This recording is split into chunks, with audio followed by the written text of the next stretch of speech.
What is going on, everybody? Welcome to the Week 10 edition of the Pro Football Focus Fantasy Show here on RotoGrinders.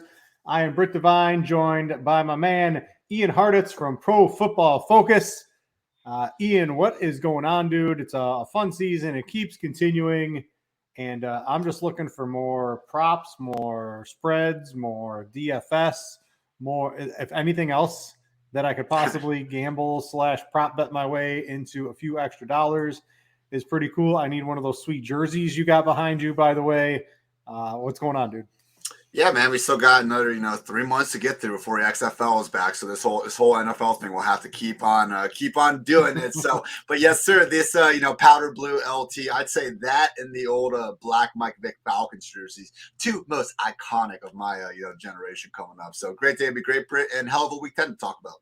Yeah, let's jump right into that. We always like to start this out with Ian's article over on Pro Football Focus, the Mismatch Manifesto. He makes it available for free for everyone on the show to view if you're watching on YouTube or to listen to on the podcast. He also puts a nice tweet storm out about it as well. Let's get right into this. Explosive play rate. We're looking for some big plays. Basically, first, it's looking pretty bleak out there for in the DFS for actually finding good plays. There's a couple players at each position. Maybe if people are trying to take down tournaments, maybe we're trying to stay above that 50-50 cash line. We need some big plays. What's looking good this week? I mean, if it ain't broke, don't fix it, man. The Tua, Tyreek, Jalen Waddle connection and continues to look awfully good. And this Browns secondary really has been struggling with those deep downfield passes all season long. And I get it. I watched Tua throw deep, and a lot of times it is underthrown. But when the guys are already 10 yards past the defense, it just doesn't matter. You can do PFF pass grade, yards per attempt, passer rating, pick whatever advanced metric you want. The Dolphins are one of the best offenses in the league at throwing the football, and that includes downfield where the Browns have been the weakest. So getting Denzel Ward back should help them a little bit, but in GPPs especially, man, with Tyreek being priced up that high, doesn't seem like a lot of people are going to be on Waddle. I do think just going right back that Dolphins route could make a lot of sense. Otherwise, we do see some splashes for the Lions. Maybe a Monroe St. Brown finally gets going. Houston, New Orleans, that matchup against the Steelers could be really interesting, man. We saw what AJ Brown did to that group last time around. So I honestly think Kenny Pickett could be getting right here soon. Just a brutal opening stretch that he's had to kind of deal with since going under center. So I don't know if it's necessarily going to be great for him more so than just Deontay Johnson, George Pickens getting going a little bit. But Saints and Steelers, those are two defenses that really haven't been playing as well this season as I think a lot of people consider them historically. So Chris Olave is someone too that wouldn't be surprised if we look up and we see yet another wide receiver one finish after this one's over.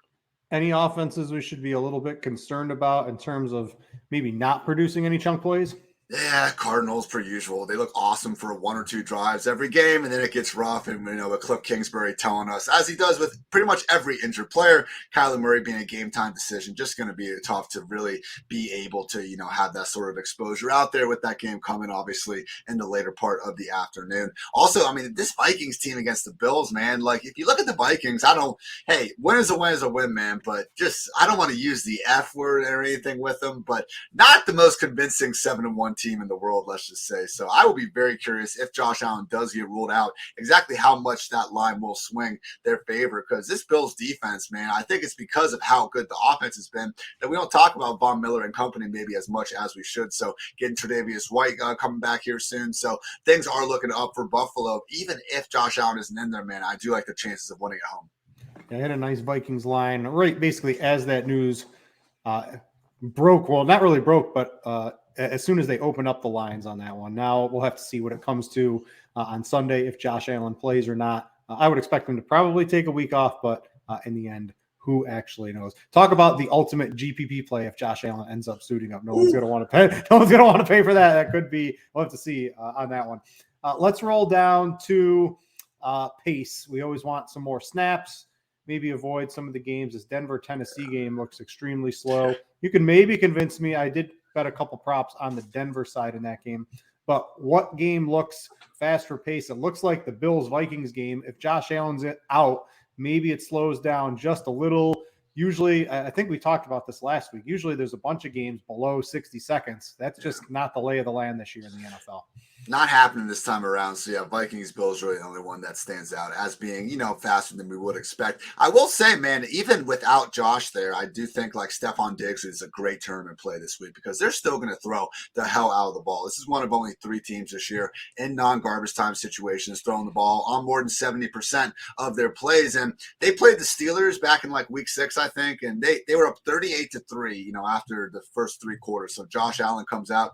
Case Keenum had 6 kneel down plays, and 5 of them were passes, even up 38-3 in the fourth quarter. So look, honestly, like I think they kind of lost the one running back that we would ever be somewhat worried about, coming in there and getting those 20 carries again and again. And that's Zach Moss, who now plays for the Colts. So between Singletary, James Cook, and Nyheim Hines, like I don't think they're just going to take the ball out of Keenum's hands just to give it to those guys again and again. So obviously the efficiency and touchdown upside for Gabe and Diggs not going to be quite the same without Josh Allen under center, but the volume could still very much be there. But yeah, Broncos, Titans, Saints, Steelers, Cardinals, Rams, just some more matchups where I don't think we were, completely dying to get all that much exposure anyway, maybe save for that Saints-Steelers matchup. But yeah, not expecting a too high of a play total count there. Yeah, the game everyone's going to be stacking up, this Jacksonville at Kansas City game. Coming in blue, looks like it's one of the faster paced games. Yep. We'll talk about this. I like the Jacksonville side quite a bit in this one. Kansas City just hasn't really been doing it so far this year in terms of covering the spread and things like that. And there's looks like the ownership is going to be pretty high from the DFS landscape on a couple of these Jacksonville players. So certainly one where the ownership, at least from the pace perspective and everything else, is going to be backed up. All right, let's go to pressure rate. We want our quarterbacks to have clean pockets. We don't want them being chased around the field. What quarterbacks should have all day to throw? What are some quarterbacks we might want to avoid, at least in terms of being running around on the field behind their offensive line?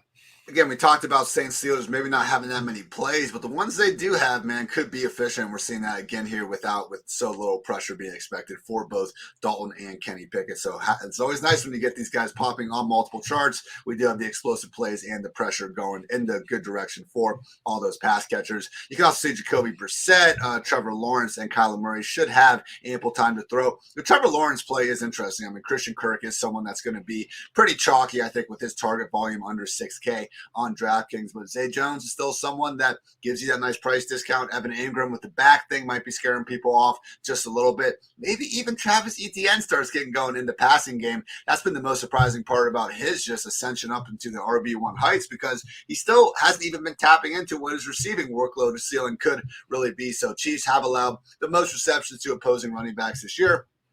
Lawrence Etienne stacks, I've heard crazier ideas out there. Some offenses with a lot of pressure, though. Titans, Cowboys, Vikings, and Rams. Now, with the Packers, I mean, they obviously are losing a lot of their, best defensive players here in the last week. So I wouldn't be too overly concerned about that Cowboys offense. And we'll get to one of my favorite, I think, props of the season here in a little bit, Britt. But that Dalton Schultz line looking awfully low, especially considering, again, some of the losses that the Packers have on defense right now.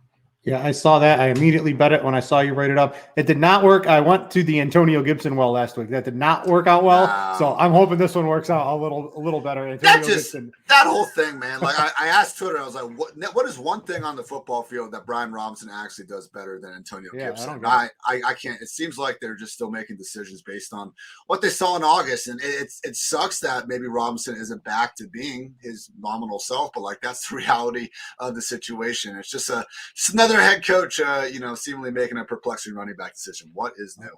All right. Yards before contact. I've got, I changed one of mine just pre-show. I've got a couple running back props I'm going to talk about in the prop section here. What's looking good in terms of clean running between the tackles, getting plenty of yards before you're hit. That's what I want my running backs to do. There's a couple, specifically one that's going to be very chalky in DFS that, at least to me, is looking pretty good this week. Yeah, Jamal Williams, man. I do worry a little bit if DeAndre Swift could finally get that workload increasing, but still limited in both practices to start the week. So if he enters Sunday with another questionable tag, even though I think he'll play, it would make sense. It's Jamal just keeps on seeing those, close to 20 carries per game. And this Bears defense, even when they had Quinn and Roquan Smith out there, was already one of the league's worst run defenses. Now when you take those guys away, I think we're going to see more and more games like last week against the Dolphins where that over is just getting smashed. So Chicago does now have the offense to help, hold up their end of the bargain to an extent. And again, I don't think that defense is anywhere close. Also looking good for Alvin Kamara, Travis Etienne out there. And we do have TJ Watt coming back for the Steelers, obviously getting, the AP defensive MVP from last season, going to make a big difference in that. But still, man, we talked about the Gibson miss. Alvin Kamara only had, I think, 3 catches on Monday Night Football, so that was disappointing as well. I wouldn't overly worry about it with either guy, especially Kamara, considering Mark Ingram being out is giving him a near every down role. So I do like going back the Alvin Kamara well, and I think he's even cash viable if you can get enough money to get up there. All right, let's keep moving through here. Combined yards per drop back. We want quarterbacks that are chucking the ball down the field when they drop back. It's looking pretty similar. That Miami offense, Mike McDaniel's got 2 very speedy wide receivers, a quarterback that can hit them in the short to medium, maybe even a little bit longer down the field. The underthrows to Tyreek Hill aren't so bad because he's just so wide open. It doesn't really matter. But it looks like the Dolphins in this game against Cleveland look pretty juicy. Yeah, and again, this Browns defense, I mean, they usually have been good for 1 or 2 coverage busts a game. Just on the season, defending passes thrown at least 20 yards downfield. They're 29th in passer rating allowed, 31st in yards per attempt, 28th in explosive pass play rate. So it's one of those things where I want to maybe chill on anointing Tua and company a tad because let's face it, they faced the Bears and freaking Lions over the past 2 weeks. Like if we could pick 2 secondaries to go off on, they're probably going to be, in that overall discussion. So, only got to go back 3 weeks to find that, rather terrible performance against the Steelers on Sunday Night Football where he had about 4 interceptions dropped. That said, I don't think this Browns defense has enough to be able to totally keep them quiet. So again, man, GPP is just Tua, Tyreek, Waddle. It hasn't been broke so far. I don't feel the need to fix it. Any quarterbacks that might be a little bit short arming, not having a lot of deep passes here. We know the Titans, no one's touching that passing game right now. Anything else on the main slate we want to take a peek at? I guess with Daniel Jones being, him and Justin Fields seem to kind of be the 2 main cash quarterbacks this week. And I get it. The rushing upside is there, and especially for Fields seeing what he can do. But with Jones, man, this to me feels way more like just a Saquon Barkley game than anything I want to get too involved with Daniel Jones. Daniel Jones this season, Britt, has 6 passing touchdowns. 6. Like all season. He hasn't passed 220 passing yards in a game yet. So, hey, we can talk about, him having a bunch of banged up receivers. Kenny Galladay might be playing. Maybe that's exactly what the offense needs. Just get the mannequin back out there and see what he can get going there. But again, I would caution a little bit. Wan'Dale Robinson is cheap enough, and he's, kind of just this PPR friendly target hog where I think he's an exception. But otherwise, I really would try to stay away from that Giants passing game. All right, let's see. I'm just trying to some Josh Allen news. I see. Well, we'll have to see what Josh Allen does. If he plays, it'll be a little interesting by the time Sunday rolls around. All right, let's finish this out. Combined EPA per play. What is standing out here to me? It looks like one of the first bets I made was this after all those injuries the Packers had was Dallas minus 4.5. The line, it's up to like 4, or it got up to 5.5 in my favor. Now it's back to basically where it was, or even 4 here. Just looks like a complete and utter mismatch on the Dallas side, at least in terms of EPA per play.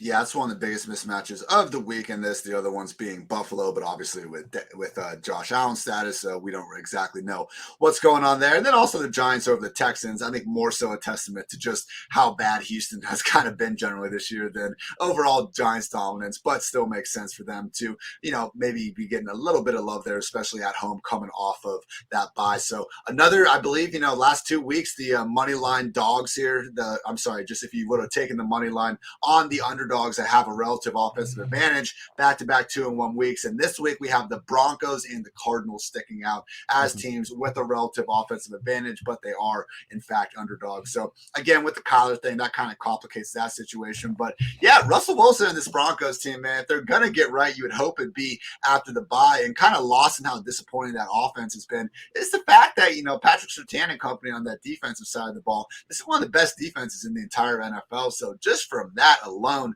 I do think they have a chance to, maybe win an ugly game against the Titans. Yeah, I'm betting the Broncos right now. I just saw right before the show a whole bunch of defensive players for I noticed that too. Tennessee just got ruled out, so I'm just going to go in here and get a little +3. Found that on MGM on the Broncos. get that up right now. I'll live on the show. All right. As always, guys, if you wanted to read this, you can either go to Ian's Twitter or you have to have a Pro Football Focus subscription. You can get it relatively cheap over there, not only to read Ian's article, but just about anything else you'd want to read about from fantasy or football, including all the player grades. I use the grades all the time when making some of my DFS and betting decisions. It's been working out. No need to change that. A great service PFF provides and absolutely recommend it. All right, let's jump into some bets here. Let's see. No BetMGM. I do not want to bet college football right now. I would like to bet the NFL. Okay, let's jump into some bets here. It wasn't the greatest week for me. I lost both of my spreads and my props. I think I won 1 and 2. So thankfully, it's been a good enough season. I can afford a down week. I am looking to bounce back in a big way. My favorite bet on the board, without question this week, is the Jags at +9.5. I don't understand this. The Chiefs are 0-4 against the spread at home this year. They barely beat the Titans with a skeleton offense. All they have to do is stop Derrick Henry. They can barely do that. The Jags are +21 point differential on the year while having a big losing record. This is going to be a relatively close game, in my opinion. I could even see the Jags winning this game somehow. I know Patrick Mahomes at home is always tough to beat, but just the spread is way off in this one. I would put this at like 6.5, 6, something like that if I was making the line. So to get it across the 7, even approaching almost 10, the Jags +9.5 just looks way too good.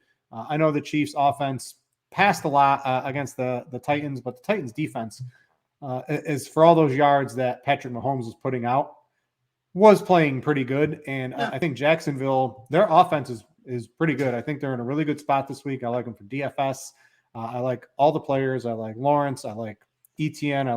I know Kirk and Jones are going to get quite a bit of run, at least in ownership from our projections I'm looking at right now. But that line is just way too off for me. So Jags +9.5, my favorite bet of the week right now. What are you looking at, Ian? I've got another one I'll talk about in just a second.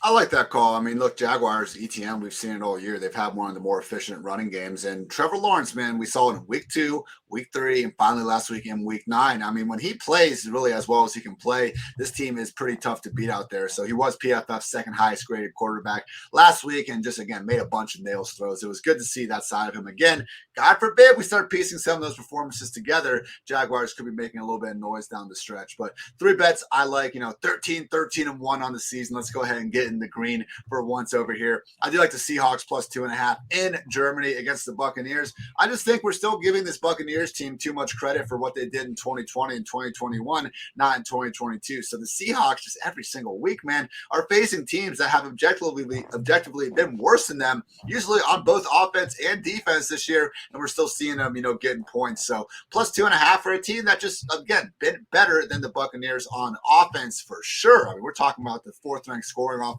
on the season, and even on defense, man, they picked their shit up here over the last month or so of action. So Seahawks +2.5. If/when Josh Allen gets ruled out, like on Sunday, I'm going to be taking whatever the hell that line ends up at. I know right now it's 3.5. Even if I just want it to get down off that number. If we can get 3 or under, then that'd be fantastic. So again, I just think that Case Keenum and company have enough weapons out there to beat a Vikings team that, again, this could be the 4th backup quarterback they played. And okay, when it's Taylor Heineke, that's one thing, but when it's actually an offense and a team like the Bills, again, if we were just ranking the entire rosters in the NFL, we know how special Josh Allen is, but the Bills would be up there, I think, in most people's top 5 just in terms of even non-quarterback rosters in the league. I don't know that you can say the same for the Vikings. So I'll take the Bills just at that number without Josh Allen. And then finally, the Lions and Bears over 48.5, one of the hits last week. And I don't think they're adjusting fast enough to life on this Bears team. Really good offense suddenly and a really bad defense. Oh, wait, that's exactly what the Lions have been for most of the season as well. So looking at what, Kevin Ross, always excellent coverage over at RotoGrinders doing his NFL weather report. His quote, "It's cold, but otherwise fine. Temps in the 30s, 10-mile-per-hour winds. We got the green, so it's a go. Lions, Bears over 48.5.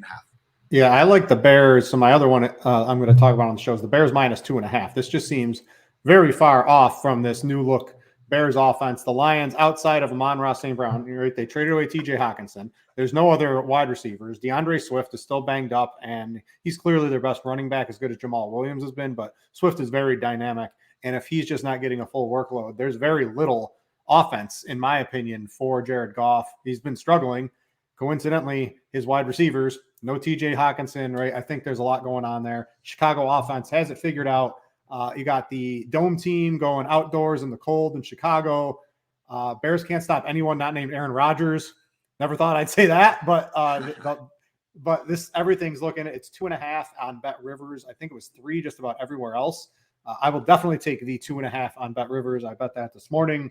Love that line. I could definitely see the over as well. More so on the Bears side. I didn't do it yet, but I'll take some alt spreads. I'll bet this up to I'll take a 5. I'll take a 7.5. I'll take a 10.5. I'll take a 14 right on the Bears side. I think this could be close to a bloodbath. I know the Bears don't have a great defense, but I'm really worried about that Lions offense not being able to keep up with this new look Bears team, who surprisingly, I mentioned this on the show I did on Tuesday. We do like a prop show, actually it was Wednesday this week. I don't understand, Ian, right? You're more of the football guy. I'm more of like a fantasy type player. How can an NFL coach and coaching staff have a player like Justin Fields? We saw this with Nagy, right? That's why he got canned. Go into the season and not have, we've got Justin Fields. Maybe we should let him run. I don't know. And then it takes to like a mini bye week for them to be like, we've got Justin Fields. Let's let him run. Let's copy other teams' playbooks and run Justin Fields. How does that happen in the NFL? It makes no sense to me that it takes an in-season adjustment to realize that you have a player that's capable like Justin Fields to do something like that. It kind of happened last season too. And I know that you go ahead and you're switching coaching staffs and all that, but again, they were looking at this guy for the entire offseason through preseason, and for it to really take until week 5 or 6. I agree with you. I don't have a good answer there. Credit to them for finally doing it, better late than never. But that's the same thing with Claypool, where the discussion's like, the Bears are feeling good about Fields, so they wanted to go bring in some outside help. And it's like, maybe you could have done that, I don't know, at any point in the offseason, like just a little bit, instead of going in with Byron Pringle and Velus Jones. And, again, Darnell Mooney's fine, but how much cooler would it be if he was like your number 2 or number 3 out there? Just unfortunate, because, hey, man, if you want to go ahead and look at all those quarterbacks from last year, I think Justin Fields, you can argue, has had the highest highs, especially in fantasy land, because that's sweet rushing upside. Yeah, let's get to the prop section here. Speaking of Justin Fields, I've been on this. I think I had it last week. I think I had it the week before. It's still only 57.5. That's Justin Fields rushing yards. I'm going back to this again. Still think it's too low. Last week on Scores and Odds, it was at 49.5, and I said it's a few yards too low. It was only 100 yards plus too low, and I think it's still too low at 57.5. It's his new offense. They're running them. It's the Lions. Why wouldn't you want to just keep riding this? If he's going to average so many attempts, so many yards, he's obviously very good on his feet when he's running the ball here. So 57.5, Justin Fields, just still a little bit too low. If he has another, 70, 80, or, 100 plus yards, and this gets up into like the 65-ish range, I'm probably going to jump off of it. But if it stays under 60, I'm going to be riding the Justin Fields rushing yards. The other couple others I got Dameon Pierce is at 77.5. This is another one that makes no sense to me. He's over in 5 of his last 6. Giants 25th in PFF rush grade D, and they're allowing the 3rd highest yards before contact. That was on a Gridiron High Q tool. And Houston's getting the 7th most yards before contact when they're running the ball here. This just seems way too low. This is 100 plus yards. As soon as the ladders come out on FanDuel or DraftKings, I will be laddering this up to as high as they allow. If they allow me to do a 125 or a 150, I'll take it. Enormous touch volume. Absolutely love Dameon Pierce. That 113 was on Bet Rivers. I got that this morning. And another one, I like Kenneth Walker. I took him off the show sheet because I found another one that's even better. Is Donovan Peoples-Jones is at 43.5 receiving yards. He's had 5 straight of at least 50 yards, right? But 4 of those 5 have been over 70 yards. So why is this line at 43.5 against the Dolphins? This makes no sense to me. And Njoku's been ruled out. I jumped on this as soon as I saw Njoku was definitely ruled out. 43.5, Donovan Peoples-Jones. Like him in DFS this week. Like him on the props. This should be in the 50s. They're giving me a gift. I think I found that on MGM. So those are my 3 props. Fields over 57.5. Dameon Pierce over 77.5. and Donovan Peoples-Jones over 43.5. Let's go 3-0, Ian. Who are you looking at? I like the DPJ call. That is just probably a good 8 yards too low at least. Yeah. The only one thing I would say is Dameon Pierce. He has been limited this week with chest and shoulder injuries, so just make sure he's going to be out there with his usual workload. But the fact he's been limited, you would think that he's going to be out there having just that. So 3 props for you guys here. 14, 16 on the season. Let's go ahead and get over in the green for both of them. Why the hell not? I will say the Tyler Higbee player props for all the Rams are, just all them period, aren't out because of the Matthew Stafford concussion protocol. But if we can still get an under, like that's just even somewhere in the 30s, because it's going to be maybe based on his entire year production instead of what really has been a dramatic role shift for him over these past 3 weeks. In weeks 1 through 5, he ran a route on 85% of Matthew Stafford's dropbacks, but ever since, man, 61%, 42%, and 59%. Look at that offensive line. It's horrendous. So the solution has been to keep Higbee to block more and more and more. So it's also reflected in the snap rates. I mean, look, he just hasn't been able to get anything going. 3 catches for just 22 yards over the last 3 weeks, which makes sense. The 2 worst 5-game stretches, you could argue, of Sean McVay's tenure with the Rams have come when they were force-feeding Tyler Higbee the ball. So that's never been their intended offense, and I don't think that's going to ever change back to being that way, at least this season. So Tyler Higbee unders, again, if they're even close to 30, 40 yards, I will be smashing those unders. Sticking with the tight end theme, I love Dalton Schultz over 31.5 receiving yards at DraftKings. Definitely my favorite of the week because I think it's clearly similar to Higbee. Like, I think this is a prop that's just, it's only looking at his overall production on the season. He's averaged 33.5 receiving yards this year, so 31.5 seems reasonable. If you look at it, though, only 3 games with Dak, 7 catches, 62 yards on 9 targets, 5 catches, 49 yards on 5 targets, 6 catches, 74 yards on 7 targets. And that's while Schultz unfortunately had to play through this knee injury, but he's had a bye week to get right. So I think he's going to be out there more and more. He's got this obvious, a thing going with Dak where we continue to see him get fed. And the only problem is that he's facing this Packers defense that, fair play to them, they've allowed a league low 216 receiving yards to opposing tight ends. But man, they just lost Eric Stokes, their slot corner for the season. Devondre Campbell's going to be missing at least this week, their best linebacker. So I just think that with all those injuries on defense, and when you look just a little bit closer at the teams that the Packers have actually played. So the tight ends, Irv Smith, Cole Kmet, Cam Brate, Hunter Henry, Daniel Bellinger. Okay, we got Tyler Conklin with the Jets. Washington's been rotating. Dawson Knox and the Lions without Hawkinson. So, again, that's basically 8-9 games where you're not really even playing teams that you'd expect to be feeding the tight end all that much in the first place. So, I don't think they're like a bad defense against tight ends, obviously not. But I don't think they're a juggernaut that we should be actively fading. So, giving the Schultz over 31.5 receiving yards. And then finally, Allen Lazard over 54.5 receiving yards, minus 115 over at DraftKings. Last 5 games, he's hit 116, 35. He missed it, but then 76, 55, even when he was limited, and then 87 last week. So Dobbs, Cobb, they're both out. Sammy Watkins is, questionable potentially. Christian Watson's out of the concussion protocol, but that's been a weird situation. So overall this season, Lazard, 100 yards or a touchdown in all of his non-injured games. I like him keeping on, because who else is Rodgers going to throw the ball to at this point? Yeah, I bet that Schultz one, as soon as I saw you written it on the show sheet, I couldn't believe it was a 31.5. I'm always scrolling through scores and odds to see what's what. But you miss gems like that every once in a while. So happy to That's get what I'm here for. Yeah. All right. That's going to end our prop and betting section. If you ever want to, speaking of scores and odds, if you ever want to check that out, you can. If you want to find out, hey, where is the Dalton Schultz 31.5? What's the best book to get that? You can get that for free on Scores and Odds, along with just about any prop in the world. And then if you want the picks from the RotoGrinders crew, I put the Cowboys out at 4.5 on Monday morning. The line, it moved in my favor. Now it's sort of moved back, but along with everybody else there, I know our NFL team is up big. Our basketball team's up big. Every team's up big. If you like PGA, you can just blindly bet anything Notorious puts out and expect to make a ton of money on that. Great little subscription if you're looking to access some premium picks from a sports betting side.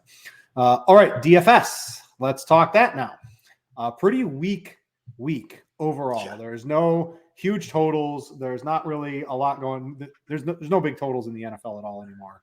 Anyway, but it looks like the Chiefs Jaguars game looks like it's going to be the main one. We're going to start at quarterback. And props on you for calling Justin Fields as a cash game play.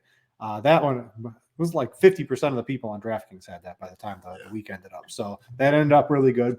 I'm on board with Fields at cash at a discount this week. What is he? 6,500. If you have the money, Mahomes looks pretty juicy against the Jaguars. They literally just can't run the ball at all against anybody. They're just like, hey, we got Patrick Mahomes.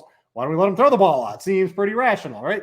Why don't we have Justin Fields? Why don't we let him run a lot? Seems pretty rational. Finally, we have a couple of rational coaches doing nice things in here. Those look like the top two. Everything else looks pretty whack, and you're just throwing darts, in my opinion, from a cash game.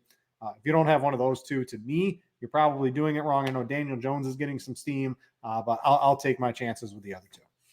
Yeah, I'm with you. I do think Fields is going to be the answer, though. Again, I mean, 1,400 cheaper than Mahomes on DraftKings, only 200 cheaper on FanDuel. So I still think, I mean, again, same kind of rationale last week. I mean, I was naming the guys that were like priced more than Justin Fields. It was just insulting to see how he was still priced that low. So the fact that he has gotten up, okay, but it probably still isn't quite high enough. So it's him again, or I think Daniel Jones at 5.7K. But again, I have enough concerns about the overall Giants passing game that it's just too problematic for me with Jones. So I think Trevor Lawrence at 5.4 would be about as cheap as I'm willing to go, because he's just kind of got a little bit of that Fields vibe where it's like, I don't think Lawrence deserves to be ahead of guys like Jared Goff and Andy Dalton. Just as kind of like a slap in the face that he's not, because he does have far more rushing upside, and you can even argue passing upside in the specific matchup, with them likely having to air the hell out of it as a 9.5 point dog. So Trevor Lawrence would really be the only other guy that I'd bring up with that. In terms of tournaments, I do think Lawrence is plenty viable with that, and I know the ownership's flat enough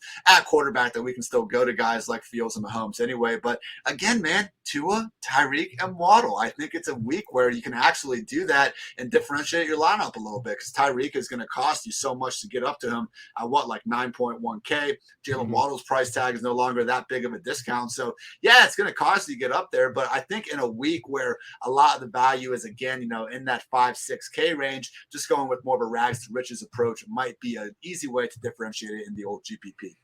Yeah, who doesn't want a guaranteed 25 fantasy points as your floor on DraftKings from Tyreek Hill? It sure seems like that. I think Hill's going to be reasonably popular. To a Tyreek Waddle, that is a very expensive stack, though. You run it back with DPJ, and then you don't really have a lot of money left to fix we'll out the rest of your line. We'll get some Tanner Hudson at tight end, mid-price maybe. The problem is running back, because the cheap running backs are pretty not good this week, in my opinion. So you need the expensive one. I like T-Law in a tournament. You can stack them a multitude of ways. It looks like Zay Jones and Christian Kirk specifically are going to be reasonably owned on our early ownership projection run at RotoGrinders. I don't mind stacking them with ETN. ETN is going to, he's going to run wild all over Kansas City. This is a total mismatch. They're giving him huge touch volume that's basically unmatched in the NFL right now. And then if they fall behind, I think this is where we might actually see that ETN passing game unlocked. So he could have a nuclear game, in my opinion. Love him stacked with Trevor Lawrence in a tournament. And then I'm looking, man, it's week 10. There's a lot of buys. There's a Germany game. Russell Wilson against Tennessee, right? So a bunch of people just got ruled out in that Tennessee defense. I just took him +3 live as we were doing the show. It's probably not Russell, but this is what you got to reach to. If you're not playing one of the names we mentioned, it's very bleak out there. Maybe I wouldn't play Russell Wilson. Maybe I just reach for one of the receivers instead, or play Dulcich is going to be Dulcich is going to be pretty high owned as a tight end. So maybe I run it out there with a Judy or a Courtland Sutton. I like the Judy props too. I didn't mention that on the show. I have so many props, I bet. But I like the Jerry Judy prop at 50.5. Take the over on that one. But I don't know. Maybe I'm just getting too desperate, Ian. He had the one, actually it's like one of my only near helicopter hits this year. He had that one top 4 finish against the Raiders. Drop it this week. Bring it back. So the one thing I will say with the Titans, the fact that they do have all those injured guys this week, I think helps it, because I think some of their stats have been inflated by just having the Chiefs and Bills, put up a bunch of numbers against them. But who don't the Chiefs and Bills put up a bunch of numbers against? So having those injuries, okay, I don't think it's the craziest thing in the world, man. Moving on now to some of the running backs. Again, Pierce, Yeah, 6.3K. Need to get him in there. Just make sure he's fully healthy, but I'm guessing he's probably not going to have a designation going into that. I do think if we want to save, like especially, man, if you're going to get to Mahomes and cash, you're going to have to try to save money somewhere. So I think Jamal Williams at 5.9K then would need to be in the lineup. If not, then okay, I think we can get up to someone like Alvin Kamara potentially at 7.4K. But again, just not that much area, not that many areas to save a bunch of cash this week. So I think I'll have to go Pierce, Jamal Williams, and then hopefully Saquon Barkley. I am team Saquon over Derrick Henry this week just because, look, that Broncos defense is nasty. That Houston defense is not. They have allowed the overall RB1 or the overall RB2 in 5 of their 8 games this season. This has not been a bad run defense. This has been a horrific run defense. So Saquon Barkley coming off the bye. I mean, don't forget, Derrick Henry last week, only 15 carries. He kind of popped up on the injury report with the foot. That was actually kind of rest, but I'm not 100% convinced that they want to go out there and give Henry the same sort of workload that I think Saquon will get. So Saquon, Jamal, Dameon Pierce, that's what I'm thinking right now for cash. Yeah, I like Pierce. I'm very, very high on ETN. I might even sneak him in over Alvin Kamara, just the workload. I know Kamara, I'm just worried Dalton's offense is just, it's so limited, I think, in what they can do. And there's just not a lot of playmakers outside of Kamara and Olave. I think that's fair. And so I'm very, very high on ETN. I have no problem. I might even play him in cash. We'll see if I end up being a donkey for that one, but I like him.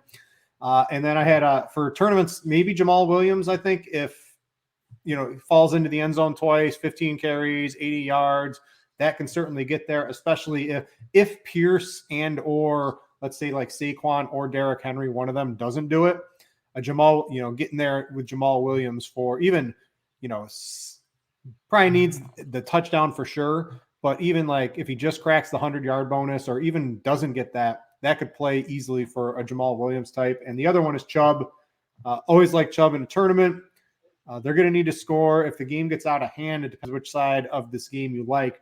But if the game does stays close, I only think it's a 3.5 spread. Does Chubb break the 30-plus yard touchdown run? And then if he does it twice, you're going to need that guy. And he's always low owned. So certainly don't mind playing a Nick Chubb in a tournament. Anything else really standing out to you at the running back position, Ian? Najee Harris, 5.5K, home against the Saints defense. Dude, they just had a shutout 2 weeks ago, and they're still only 29th in scoring. Like, again, it's just both defense, like the Saints and the Steelers, really getting more by on their reputation than what they've actually been bringing to the table this year. So Marshawn Lattimore is still going to be out. Like, it's just a banged up defense that I don't think is necessarily going to be able to keep this Steelers offense completely under wraps. So again, if you just looked at Najee as a 5.5K back that we're expecting to get 15 to 20 touches at home, coming off a bye, like if he just, again, covered up his name and forgot everything you knew about how unexplosive he can be at times, I think he would be a lot more behind the guy. So I know there's been some talks and whispers about Jaylen Warren maybe getting this featured role after the bye, but man, when you really look at it, I think it's reporters more or less hoping that happens or maybe thinking it could happen down the stretch. Mike Tomlin basically gave his usual answer, which is, yeah, we love what Jalen's doing. If he keeps on playing well, we'll give him more touches because, like, what else is he going to say at that point? But they actually asked Jaylen Warren, I think specifically, if his practice reps had increased, and he said no. So it does look like Najee still going to be that guy. Hopefully he is a little bit healthier coming off that bye. And again, just 5.5K on a slate where we don't have really many cheap RB options. I do think Najee can, hopefully give you a nice lift and go under own because of guys like Jamal Williams just a little bit more. Final note would be Josh Jacobs, 7.6K, man. Look, the 3-down roll really hasn't gone anywhere. It's just kind of been unlucky these last couple of weeks, but he still looks great out there. I mean, last week, unfortunately, he just didn't have much room to run. 66 of his 67 rushing yards came after contact. He forced 11 missed tackles on just 17 carries out there. It makes sense to lean on him more than ever without Darren Waller and now Hunter Renfrow in the picture. I mean, this Colts team, if there's ever a team that's maybe about to kind of quit and give up on the season, I would think it's being one, led by Jeff Saturday at this point. And oh, hey, look who all of a sudden. Oh, wow. Dog barking. We're hyped. See, that's another good sign to go with Josh Jacobs. So, oh, hey, look what happened. Thursday, DNP for one Shaquille Leonard due to a new back and ankle injury. So, look, this is already a Colts run defense. They've allowed, I believe it's 125 rushing yards in 4 of their last 6 games out there. The Jaguars went for 250 against these guys a few weeks ago. already a front seven that we're not really that terrified of. So again, you take away Shaquille Leonard from that, who, I don't know, up and down year, we can say that, but usually when he's right, one of the better linebackers in the league. I think Josh Jacobs is 7.6K. We've seen the even 3-touchdown upside this year. Wouldn't be surprised if he gets back to that this week. When the door knocks, the beagle barks. That's what happens There we around go. this house. So, all right, let's move to the wide receiver position. First off, can we get to the Tyreek Hill in cash? There's a couple other guys. I think he's my preferred option right now. I've seen some optimals between the Blitz and the RotoGrinders projections. Don't recall exactly which one. There's some lineups you can get him in there, especially if you don't play like Mahomes at quarterback and maybe you sacrifice one of the other wide receiver positions on someone you actually don't want to play. You can go that way. The mid-tier with Amon-Ra St. Brown, he dudded last week, but I mean, the target share is going to be absolutely through the roof. It's against the Bears. I like him in the mid-tier. What are you looking at? And like the mid-tier guys, I'm looking at like Rondale Moore's getting a bajillion targets, but if Kyler Murray doesn't play, I might back off of that just a little bit. I'd expect Kyler Murray to play, but he's been labeled a game time decision. We got Mac Hollins, who, what was he, like week 1 or week 2, one of those, he had a 1,000 points. He's sort of in the same position again. It's against this Colts team you just mentioned. Don't mind him unless it's Devontae Adams getting all the run. Mac Hollins looks like he's going to be next in line to get some targets. So it's like Hill and a couple of scrubs, or you go to the mid-tier with those guys I mentioned. Yeah, I think Stephon Gilmore is going to be tracking Devontae Adams all over the field too, so that's going to mean nothing but good things for Mac Hollins. Grossest potential play is actually a 3K Kendall Hinton. No, not the quarterback, the wide receiver. KJ Hamler has already been ruled out for that game. Facing a Titans defense with a lot of guys out, as Britt said.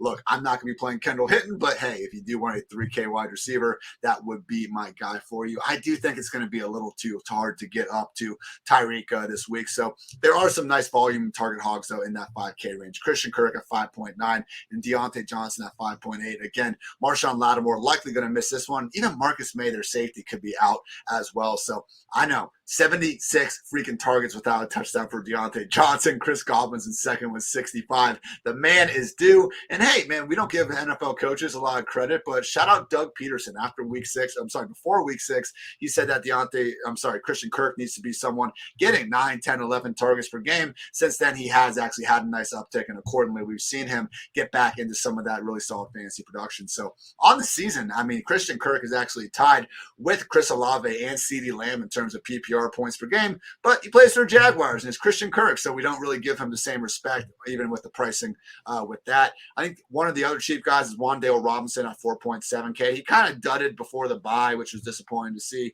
Still does project to be the target leader on this offense if it's not going to be Saquon moving forward. I just don't like having Wan'Dale and Saquon in the same cash lineup, so something to think of there. And I agree with you with Rondale Moore, 5.2K.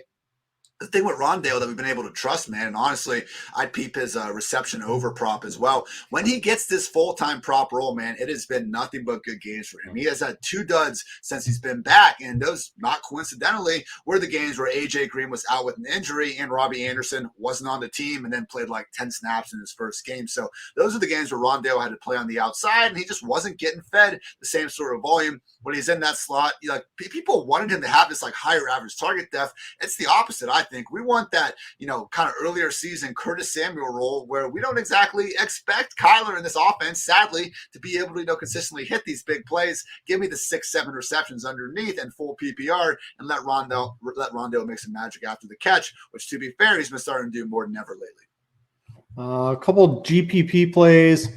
If you're looking for a swerve off Dameon Pierce ownership, we got to see Brandon Cooks or Nico Collins. Collins was sort of outperforming Cooks, but that's pretty gross. But Pierce is going to be so highly owned. I don't hate it if they're the ones to get the touchdowns. I don't know. It's pretty clear Davis Mills was a little okay at the end of the year last year, but it is clear he's clearly not an NFL caliber starting quarterback. I'm just worried about like Cooks not getting his full-time job. I mean, give me Colin, give me Nico then if he's as long as he's coming off the groin injury. I don't know. I think the answer is no, to be honest with you.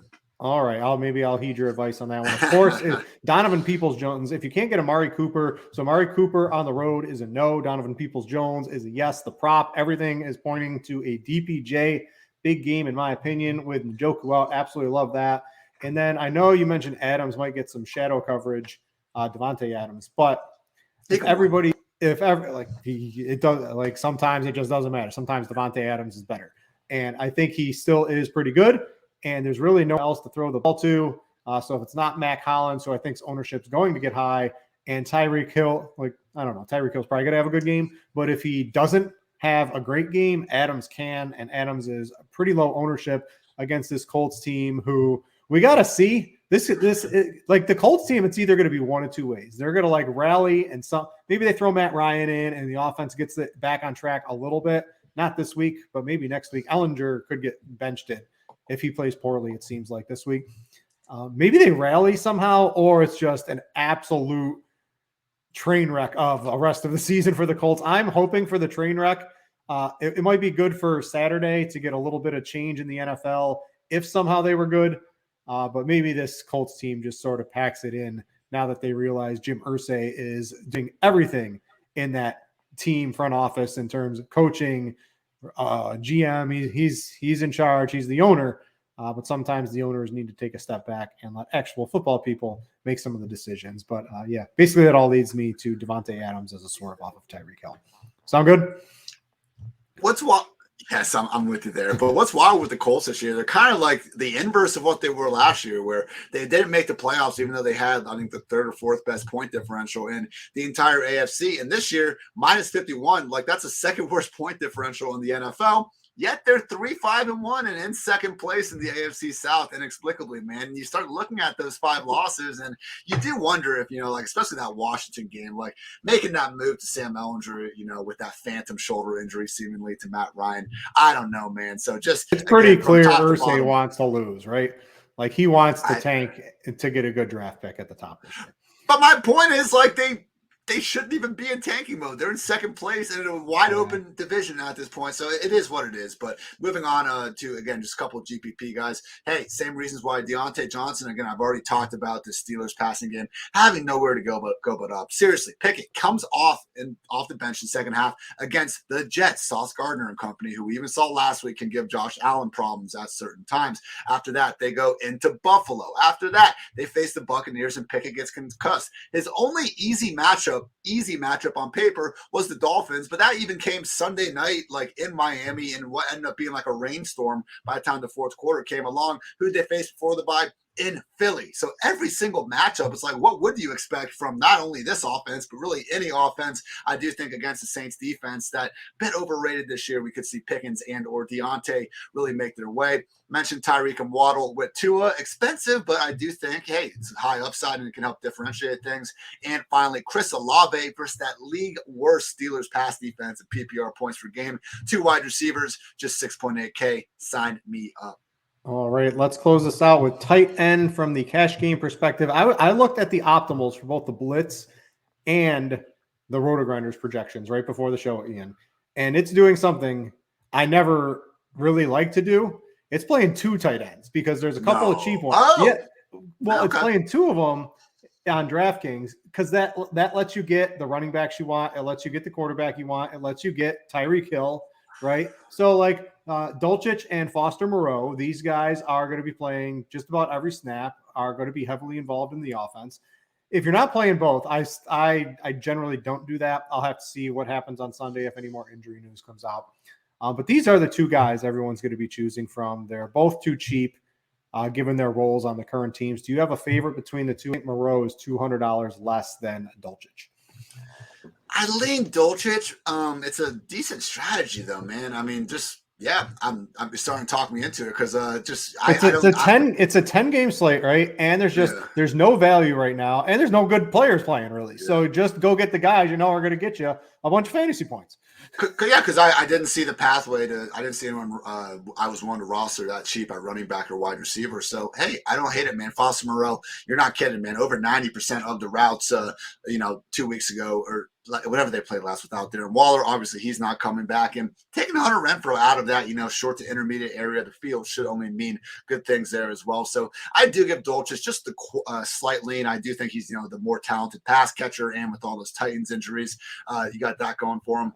Third most receiving yards in NFL history among any tight end in their first 3 games. So that's good. Unfortunately, probably can't go any cheaper. Harrison Bryant was supposed to be the guy in David Njoku's absence. Unfortunately, only ran a route on 41% of Jacoby's dropbacks last time they were out there. To get extra gross, man, I will say in that Giants game, you're talking about pivoting off of Dameon Pierce, the one Giants guy getting no love because Daniel Bellinger still out the eye injury. Tanner Hudson, 82% route participation rate. That is elite, Brit, and he is down there at just 2,600. And the other note I would say, Kylan Granson down there at 2,600.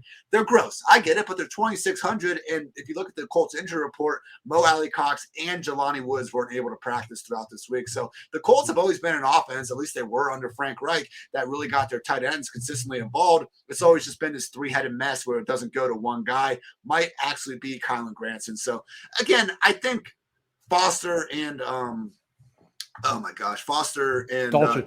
Thank you. I think they're cheap enough that you probably don't have to go all the way down. But if you do, Tanner Hudson and Kylan Granson, they're going to actually be on the field all the time, which is all you can really ask for with a near mid-price tight end. Yeah, and I did say Jelani Woods did just get ruled out for Sunday for sure. All right, tournaments. I know you're on Dalton Schultz for sure. Me and you both bet the over prop. He's been playing pretty well, and like every dollar counts if you want to get Tyreek Hill or Cooper Kupp or Saquon Barkley, et cetera, into your lineup this week.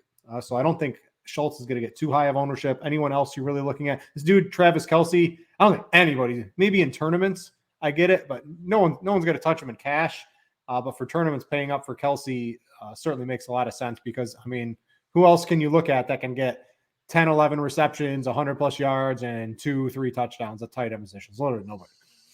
You're not wrong. Also, quick news, Colts did end up placing Shaquille Leonard on injured reserve with that aforementioned back injury. So Josh Jacobs to the moon, baby. But yeah, Dalton Schultz right there. And hey, you said it, man. It's so tough to get those dollars this week. So why not go get Patrick Mahomes and Travis Kelce, always capable of breaking that slate. And, 7.8K, we do see this sometimes where they get pretty close to treating Kelce as a true number 1 wide receiver, but still a pretty big difference between Kelce and guys, like Devontae, Jefferson, Hopkins, and all that. So if you just think of Kelce more so as a wide receiver, like don't be afraid to overpay up for Kelce, I guess, just because of that price tag relative to tight ends, because we know he has the workload of a wide receiver. So if you wanted to really do 2 tight ends in a tournament lineup, I think going really low of one of those guys and then bring him back with Kelce, I wouldn't expect too many lineups to have that pairing. All right, that's going to do it for the Week 10 edition of the Pro Football Focus Fantasy Show here on RotoGrinders. Thanks to Ian for joining me as always. We got to get out of here. Click the like button on YouTube on the way out, either if you're watching live or on delay. It would be greatly appreciated. Thanks to everyone for watching. For Ian, I'm Britt. We out, chat.